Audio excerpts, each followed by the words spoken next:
Hopefully it just picks up everything. I don't feel like slouching over just to be heard. It just picks up everything. There we go. Sorry for sounding uninterested, but these are actually interesting times to be living in, huh? I guess I said I wouldn't be making any more YouTube videos, but I've never felt so popular in my life. Um, I think the best thing any individual can do for another person is just simply give them the gift of their own free time. Right now, it is currently the case that, well, it will become the case that in order to even get online, we'll have to have some kind of legal documentation to do so, at least here in the States. This is coupled with the fact that the White House has just recently defined um, leftist social media influencers as some kind of terrorist. So, in so many words, there's currently a person whose job it is now, tax funded job, to more or less sit at a desk and try to figure out who these, so to speak, terrorists are. Now, people need to understand who's actually sitting in those desks and actually performing those actions. And with respect to civilized life, they are probably not civil in the legal and logical definitions of the word. Um, these people have the most power, and it is what it is. I'm not here to doom, hellscape. I'm here to just educate, because again, life is too short. Um, when you learn about like how some people go in this world, you kind of just go, yeah, we kind of have some civic duty we all need to be applying in some way, shape, or form to just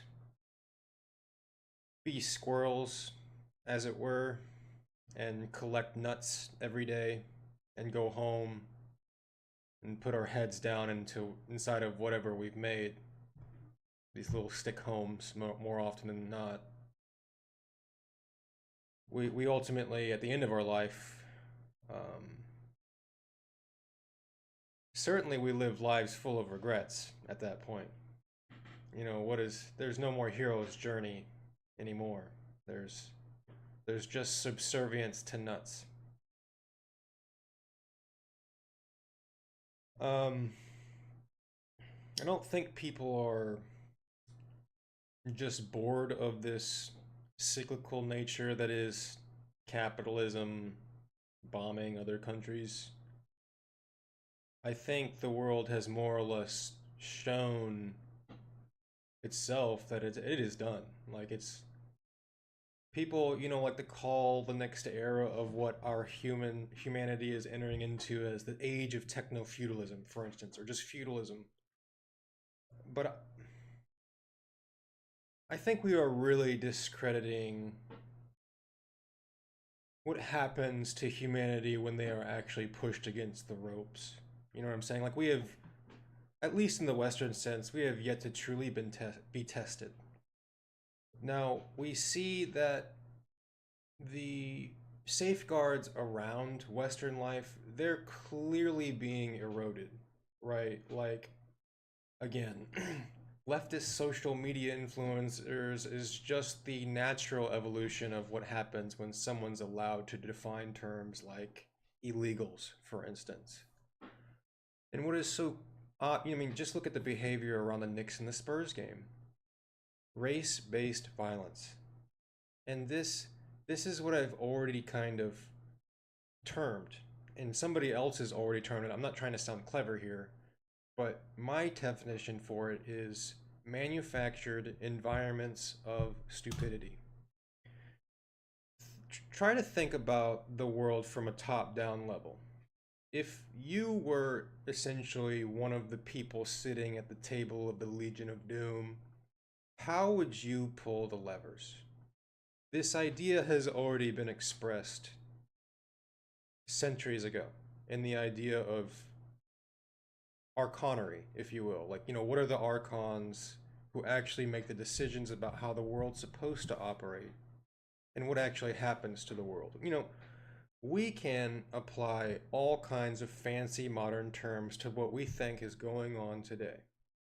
We got lawyers, we got doctors, we got nurses, we got educators, we got politicians, we got any kind of professional you can buy that can tell you exactly what their money is worth as it applies to how they think you should see reality. That's just how this capitalism shit works.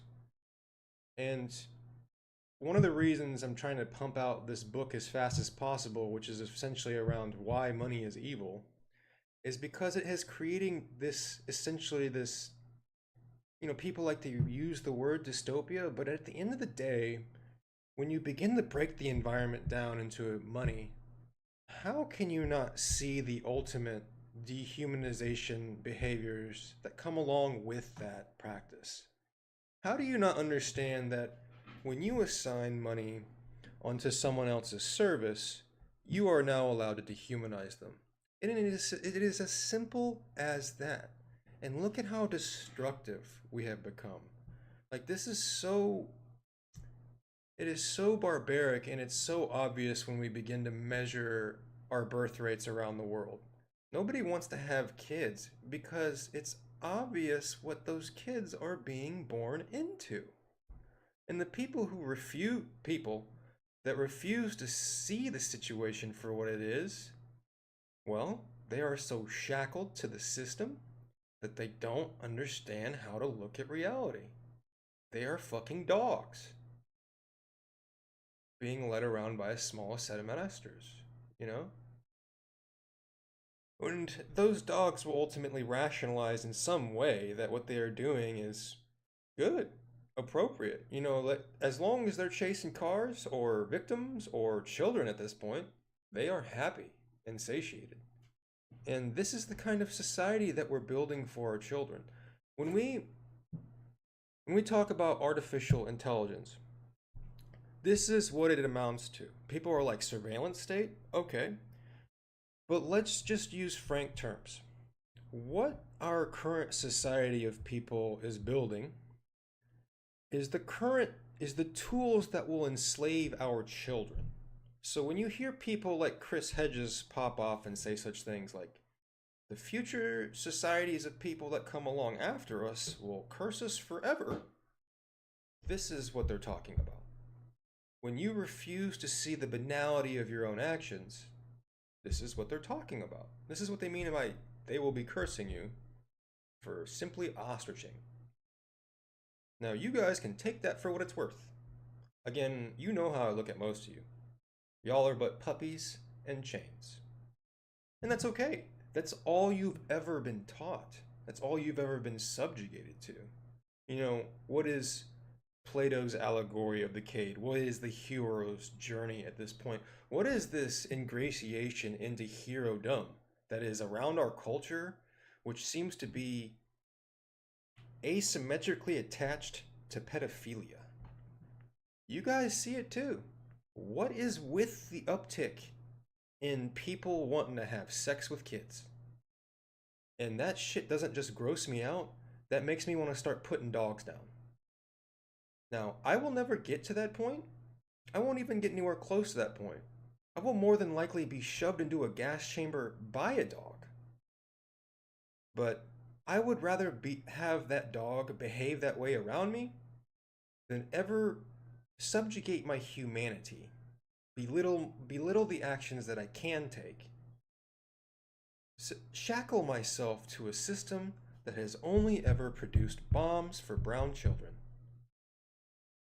than I would to become a dog, Fuck that. And if this paradigm, this society wants to start throwing leftists like that into gas chambers, then by all means, you guys know where I am. This this world that these I don't know what to term them without dehumanizing them anymore. So before I start using words like that, I would firstly like to say that racism has nothing to do with one's skin color. It has everything to do with how someone views their hierarchical standing with respect to someone else, um, as it pertains to that skin color. So, for instance, it is no mystery that the people that are currently trying to wreak the most havoc within this country are undoubtedly of the white skin color. This is not a racist argument. This is a skin based behavior argument, in the same sense that this country was built on non white labor. Again, not a racial argument. This is a skin color based argument.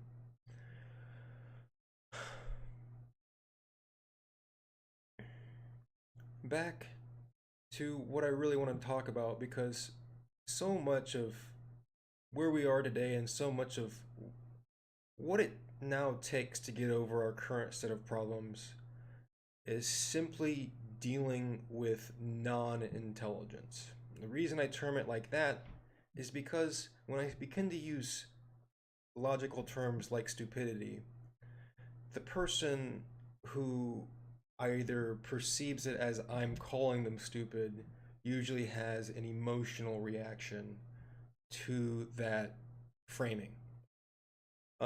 Stupidity essentially is all is amounting to is a position one can take in game theory. So to express intelligence is to act in such a way that not only benefits the person, but someone else. That is intelligence, as it is defined by Carlo Coppola in his book, The Five Laws of Stupidity.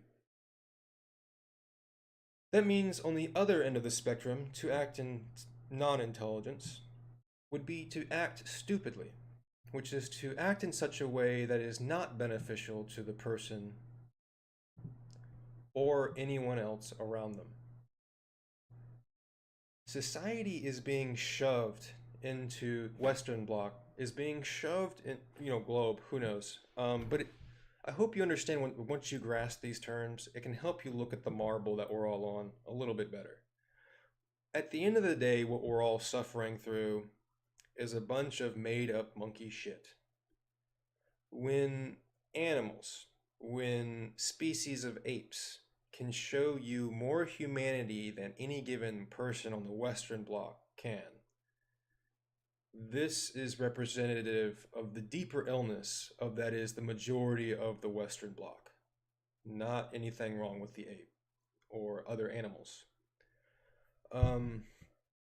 The current iteration of person, again, is being subjected to a manufactured environment of stupidity. They're not just coming to put your licenses on what you say online. They're taking away your 401ks, which is essentially your retirement. They're going after the middle class because Mussolini wrote the playbook on that one. Once you squash the middle class, you have squashed dissent. Now, just because, people like my parents or my significant other's parents can't see that train wreck that is ultimately the lies that are to come for their mortal lives, doesn't mean I won't bounce back and pop off against that. What our federal government, it's not government, it's governance, when, tyranny is allowed to rule and tyranny only. But when our government is essentially allowed to strip away the rights of the black voter, not seek justice for any of the Epstein victims in any kind of creditable way, then what do you have in terms of a society? And that people in this society need to start asking themselves point blank questions like that. If I can look at another state and go, well, I just saw another white mother, and I just saw Alex Preddy, and I just saw Aaliyah Rahman's face get shoved to the gravel, and I just saw none of the Epstein victims get any kind of justice. does that mean for me? And so many people are scared by that logic. I find it fucking hilarious, right? Like they're just like, oh God, I guess I better go back to work and hope for the best. Because it's always been that way now, I guess. Get real. Like you can't help but laugh at the clownishness of their fear, you know? But fear dissolves once you're educated. Again, shove me into the crucibles if your society needs that. These fucking I can't help but laugh at these dodo birds and their behaviors as their society quite literally crumbles to the ground in what can only be understood in you added way too much water to the cementitious material, you dumb monkeys. And you expect to build towers on top. I don't I can't help but laugh at those people. They're clearly gone. They're clearly detached, as I've already written about in my book. That once you accumulate a certain amount of capital, you basically snip away humanity.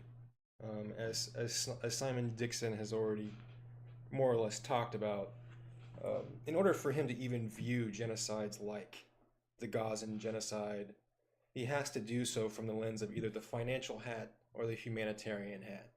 And as I've already explained, what better person to give you that um, sense of understanding than someone who's lived at both extremes? The person who's seen it on the sidelines to the quite, the lizard-like investment banker.